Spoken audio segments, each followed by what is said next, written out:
I'm Mikey G, and it's Thursday, October 5th. Tesla and the Nuevo León state government in Mexico are still negotiating to deploy infrastructure at the Gigafactory Mexico site, which could possibly explain the holdup in starting construction. Tesla finally announced Gigafactory Mexico during their Investor Day all the way back in March. However, that groundbreaking has yet to come. Last month, we got some indications from sources in the supply chain that we shouldn't hold our breath for the project to move at the pace that Tesla had first expected. And now, the Nuevo León governor, Samuel Garcia, gives some more details. The governor disclosed that Tesla has asked the government to deploy energy, water, road, and rail infrastructure at the site.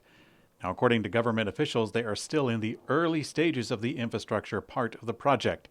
And if indeed that's the case, it seems that this is much slower than we had originally hoped. Tesla had once said that they hoped to get the factory up and running by the end of the year. That time frame is definitely out the window. Tesla has started to hire for a lot of positions meant to deploy volume production lines at the Gigafactory Nevada site for Tesla semi-production. Tesla has listed 10 jobs related to building and designing a high-volume semi-production line at the plant over the last few days. Tesla writes in the job description for the senior architect role, quote, "In this role, you will be asked to be the technical project architect for the design and engineering efforts to support construction projects from concept to start of production." Now, since this and many of the other roles are designed for designing the line itself, the actual hiring for the labor and robot jobs will come later.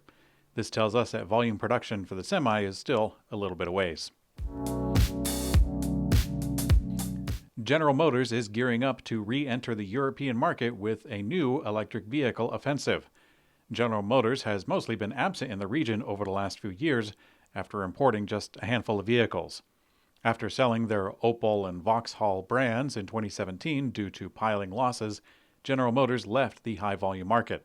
But now, to spearhead the re-entrance campaign, General Motors announced on Thursday it is taking orders for the Cadillac Lyriq in Switzerland. The luxury brand will launch electric models also in Sweden, France, and 3 other European countries over the next 2 years. General Motors is gearing up to give the region another chance as inflation and a gloomy economic outlook are pressuring domestic makers.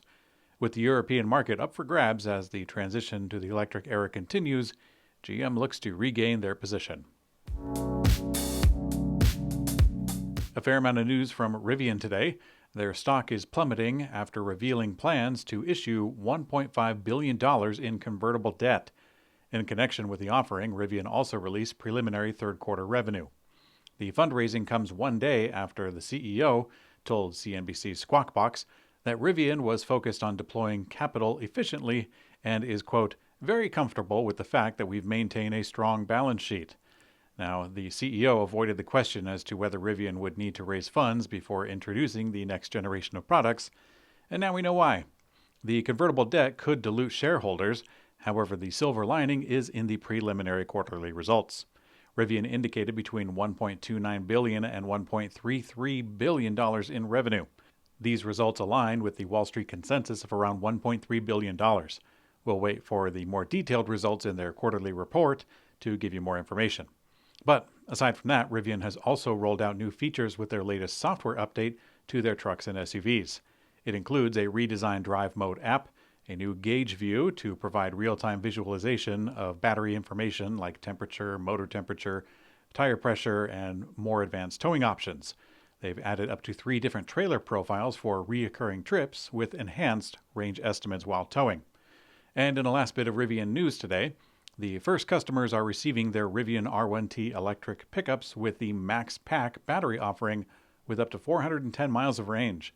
This means it has the title of the longest range electric pickup currently available. The SUV versions will have their option coming this fall.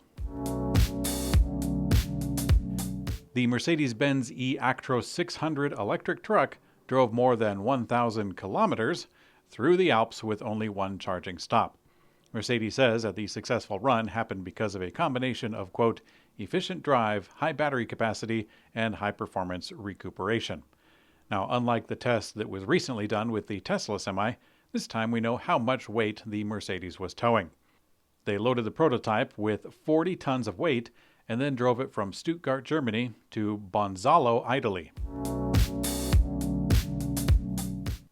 Karma Automotive is looking to claw itself back from irrelevance. Karma Automotive is now a Chinese-owned automaker based out of Orange County, California, whose roots date back to another early EV innovator, Mr. Fisker, Henrik Fisker himself. In February of 2014, the Chinese auto parts supplier Wuxiang Group purchased the remaining assets of Fisker Automotive after it had filed for bankruptcy, deriving its variant brand name from the Fisker model that it had acquired, the Karma. Now, through twists and turns, Karma has yet to deliver a passenger electric vehicle, as was their original intent. Now, according to Karma Automotive today, its current president, Marcus McCammon, has been quite busy since he took over the role, and on November 11th, Karma intends to share new details of its EV lineup at the WIN Concourse in Las Vegas, Nevada. Now, the automaker says that the public will learn more about their lineup of electric vehicles, including a sports tourer and a super coupe. We can't wait to see it. Hyundai has confirmed a move to the NACS connector for the American market. Now, like everyone else, they will offer an adapter until 2025, when their vehicles will have a port from a factory part. Now, what remains to be seen is whether or not Tesla will allow 800-volt vehicles to charge at the higher speeds. Hyundai's vehicles are built at a higher voltage architecture to allow for faster charging, and that's faster than what currently is on offer from Tesla in the 400-volt range. Now, yes, Tesla could just throw a ton of amps to compensate for it, but that's more of a discussion than we have time to get into right now. Speaking of not having time, let's take some time on the community comment. All of you guys took guesses as to my favorite band, and the truth is that I enjoy most of the classic rock roster, as it became an indelible part of my cultural imprint at a critical age. I purposefully left my hints vague, and most of all the guesses that you had posited fit the wide description, so don't feel too bad if it's not your pick. The band that hailed from the UK, played through many decades, their brand had transcended music itself, and I believe they're misunderstood and still overrated for the wrong reasons. Yep, my favorite band is Pink Floyd. On account of their early history and truly unmelodic experimental days, many people still associate the band with controlled substances, but for me, I remember it like it was yesterday. A friend of mine gave me Dark Side, and I put it on the turntable expecting a humorous and lighthearted trip. I was quite surprised. From the first note, I was captivated with the combination of delicacy, space between the notes, and the introspection and vulnerability of the lyrics. I remember when the first side ended, I sat there silent and thinking, something I had avoided at all costs up to that point in my life.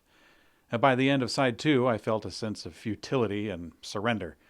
Sometime after that, I got into the rest of their discography and found it to uncover different feelings within myself, especially revisiting them as I have aged.